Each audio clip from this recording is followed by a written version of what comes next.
2014, and we are interviewing Jessie Boston at the Adams County Courthouse in Quincy, Illinois. Ms. Boston is 72 years old, having been born on August 31st, 1941. My name is Christopher Pratt, and I will be the interviewer. Ms. Boston, could you state for the recording what war and branch of service you served in? I was in the Gulf War, Desert Storm. I don't know how they want it. And then I was in the Navy, and then I went to the Army Reserves, and I was in the National Guard. So during The war. Desert Storm, you were in the Navy? No, I was in the National Guard. You were in the National Guard. Iowa National Guard. Iowa National Guard. And what was your rank at that time? E6. E6. And you served then in Iraq, Kuwait? We was in Kuwait and Saudi Arabia. We didn't stay over. I didn't stay over in Iraq, but we stayed in Kuwait City, and we also stayed in 2 or 3 locations out in the desert. Okay. And then after the war, you said that you also served in the Navy and the I was in the Navy when I was young. Oh, okay.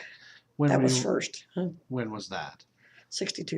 1962. And did you see any wartime action? No, nothing. Just it was all. Mm. Were you stationed abroad at any time? No. And when you served in Desert Storm in Kuwait and Saudi Arabia, did you get immersed in the culture where you were stationed? You didn't what? Did you have any experience with the culture of either Kuwait or Saudi Arabia? No, I don't think so. Were you primarily on base then? Well, there was no bases. Okay. We just stayed in, like in Kuwait City, we stayed in a school building. It's where they kept storage and stuff. We were like in the basement there. Did you have any opportunities to interact with local citizens? No. Did you bring any mementos back with you from your time in Desert Storm? A few things. Would you mind sharing with us what those were? Well, I bought a little jar of sand back and some, like they give us candy bars or something or stuff like that would have that writing on it. The Arabic Mm-hmm. writing. And then I was cooking when I was over there. I was a cook over there. And I saved empty spice cans. They had taped their rack on it. You know, this, I guess, Arabic on there. Okay. So that you just said that your job was a cook at the time that you served in Desert Storm? Yes, sir. Did you see any combat? We heard it. And we were also, they shot Scuds at us. Okay, the Scud missiles at the school where you were stationed? No, that was before we went to that. That was in Saudi Arabia, where they shot the Scuds before we went to Kuwait City. Okay. Were there any casualties in your unit? No. Did you sustain any injuries? Just PTSD. And that's post-traumatic stress disorder from your time there? From the stress. And you were never a prisoner of war?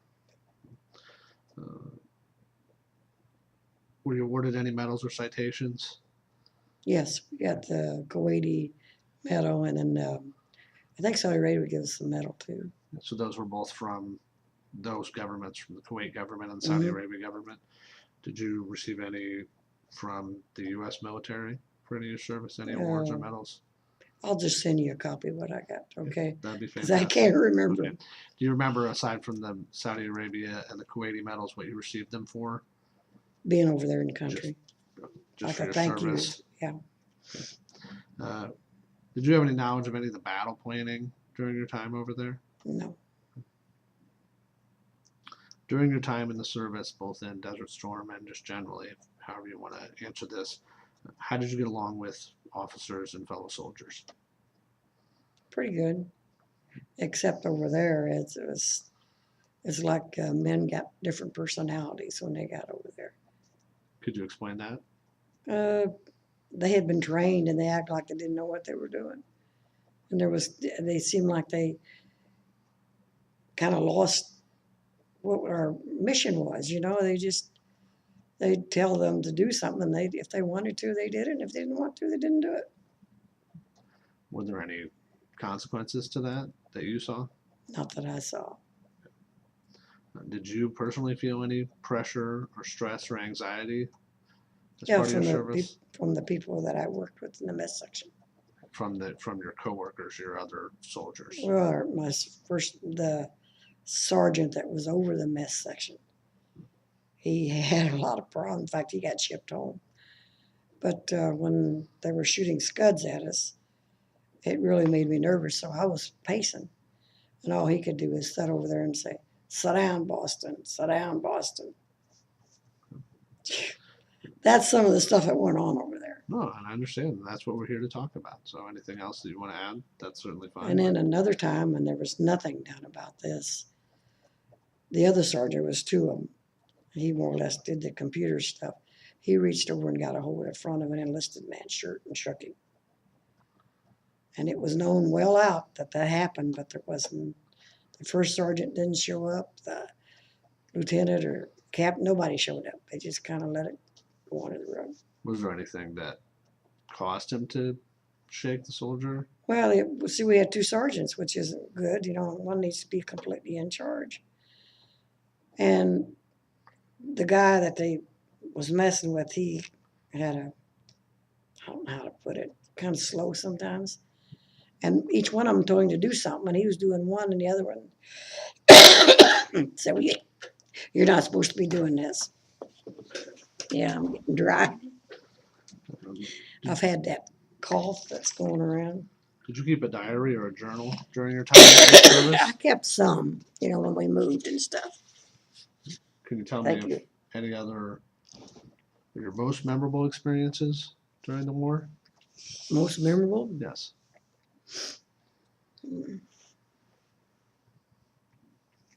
I enjoyed seeing the countryside, and we met a nomad.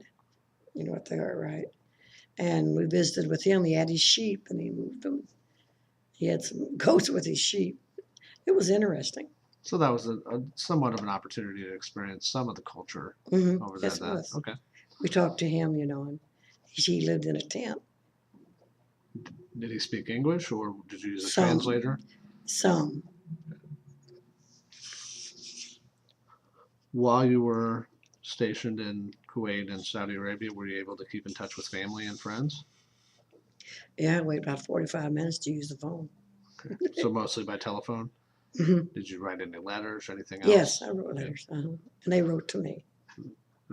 Did you have anything or do anything that you thought was good luck while you were in the service?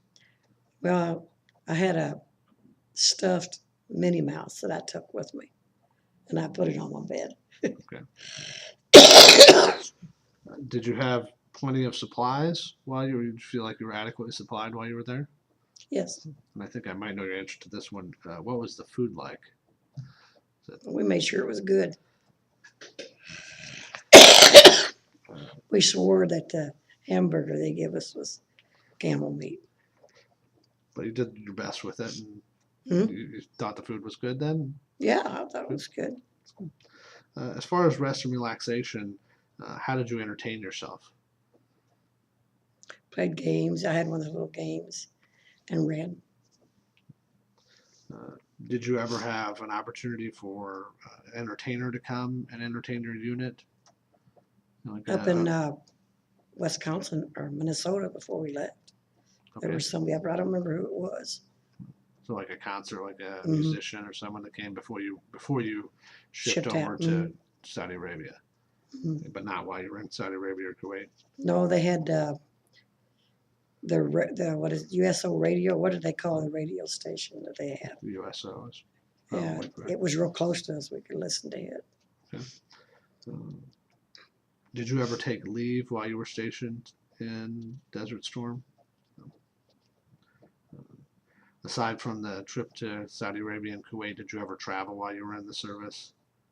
Just in the United States. Just in the United States? And what were some of the places you traveled to in Alaska. the United We States? spent 2 weeks up in Alaska. Texas, Mississippi. And when I was in the Navy, I went to boot camp in Bainbridge, Maryland. And then I went to Corpus Christi.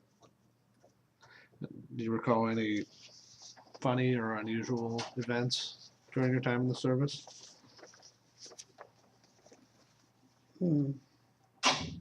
There It was all unusual. Do you recall anyone pulling any sort of pranks or anything like that? You or others that were stationed with you at any time? Well, like summer camp, we went 2 weeks every summer. And it was always enjoyable most of the time. Sort of lighthearted. More or less, yeah. Okay. Well, we want to talk about your discharge and post-war. Do you recall what day your service ended from Desert Storm? From Desert Storm. What was it? 92, I believe. Got out May of 92, I believe. Released from the active duty. Okay, so back to the standby National Guard duties at Mhm. that point. Yeah. Okay. I'll send you that information. Okay, and that's when you were in Kuwait City at the time then? No, we were back home. We were up in Camp Ripley. We had to go through a physical and I guess slow down or whatever it is, to get back to being in the United States. So you were still serving, but they'd sent you back from the conflict. We Middle went East. off active duty. Okay. And that was your entire unit? Mhm.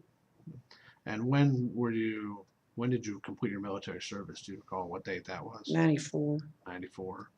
And where were you when that was? Were you in Minnesota? Iowa then? City. Iowa City.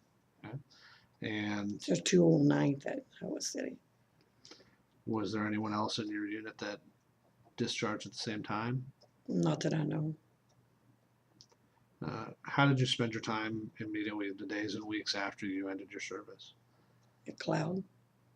In a cloud? Could you expand on that? I mean, could you explain that Well, to us if you'd like to? You did. I can't. It's hard to explain. You did strange things. I ran stoplights. It's red. I just go right on through it. At times, and I couldn't concentrate. I was before I left. I was doing some college, and I wanted to get, just some college, and I couldn't concentrate to even study. I tried to memorize something. I just didn't memorize. It was just. Did you work after you? Not for a while. Okay. I stayed with a friend. Did you have a job before you entered the service? Yes, or I was an LPN working at a nursing home. Okay. And you said you tried to go back to school. Did you use the GI Bill for that at all? No, I'd already used the GI Bill from my Navy time. Okay. And I was didn't that have to any. get your LPN? Huh? And you used the GI Bill to get your LPN originally, No. or for other coursework? The Army National Guard sent me to LPN school. Okay. Which was really nice. They paid for everything. And then I was a medic when I got done with that. So do you remember what courses or classes you took with the GI Bill? You said when you were in the college Navy? classes. Just college classes? Did you complete a degree or just? No, I liked 10 hours from having my RN degree. And I didn't run out of GI money, I run out of GI time. 10 years you can't. Okay. Did you make any close friends while you were in the service? Not that have continued except for one person. Okay. He lives up outside of Iowa City. And you live in? Quincy. In Quincy now, okay. But you're still in contact with that person from your service? They have a retirement thing just about every year up at Camp Dodge. And a lot of times he'll come and we'll visit. And where's Camp Dodge? Outside of Des Moines. And so Johnston, Iowa. That's a reunion annually that you go to? Mm-hmm. I don't go every year, but I go sometimes. And did you join any veterans organization after you left the service? I got a lifetime membership in DAV.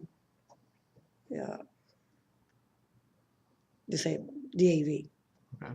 And I just signed up recently to get a life membership in the American Legion. I belong to the post down in Hannibal. Okay. And do you attend any kind of activities from either of those organizations? Not much. How would you say that your service and your experiences, both in the Middle East and your other time in the service, have affected your life? Makes you grow up, for one thing. Uh, the Gulf War, Desert Storm, whatever, it just tore everything up, it seemed like, emotionally. And it took me years to get back where I could. I still do stupid things, but that's part of my age. Has anyone ever thanked you for your service to the country? Lots of people have. When we arrived in Philadelphia coming back from the Gulf War, uh, there was different service organizations there greeting us, shaking our hands, and giving us pizza. It was really nice. So you answered the next question was, how does that make you feel when people thank you? It makes you feel good that you know.